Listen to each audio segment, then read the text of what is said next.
আসানসোল পৌর নিগমের 14 নম্বর ওয়ার্ডের আওতাধীন কাল্লা এলাকায় প্রয়াত Manilal Shankar Memorial knockout football tournament আয়োজিত হয়। এই প্রতিযোগিতাটি কাল্লা বোল বম ক্লাব কর্তৃক আয়োজিত হয়। প্রতিযোগিতায় মোট 16টি দল অংশগ্রহণ করে। এ বিষয়ে পৌর কর্পোরেশনের 14 নম্বর ওয়ার্ডের কাউন্সিলর ও বোরো চেয়ারম্যান উৎপল সিনহা বলেন, 14 নম্বর ওয়ার্ডের মানুষ খেলাধুলার প্রতি খুবই উৎসাহী।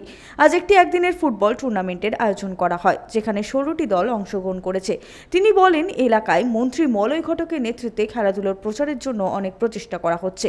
এই অনুষ্ঠানে আসানসোল উত্তর ট্রাফিক ইনচার্জ মোহাম্মদ আশরাফুল সহ অনেক বিশিষ্ট ব্যক্তিরা উপস্থিত ছিলেন।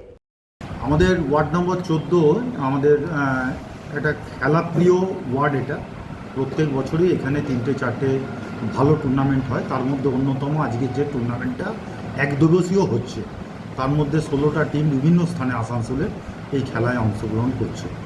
আমরা প্রত্যেকেই জানি আমাদের মাননীয় মুখ্যমন্ত্রী প্রত্যেকটা ক্লাবকে খেলার একটা নতুন উৎসাহ দিচ্ছেন।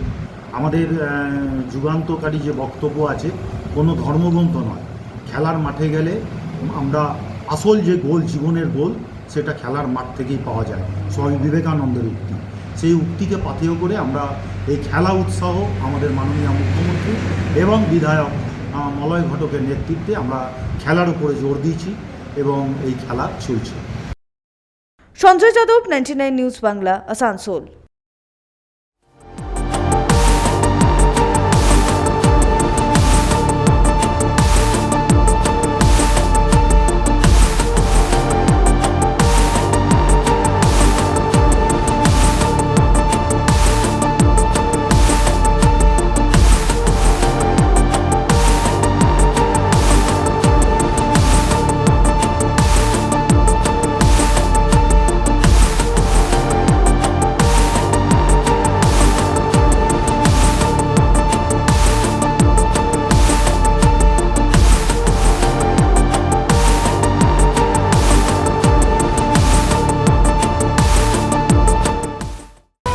আপনারা দেখছেন 99 নিউজ বাংলা। বদলাবো আমরা।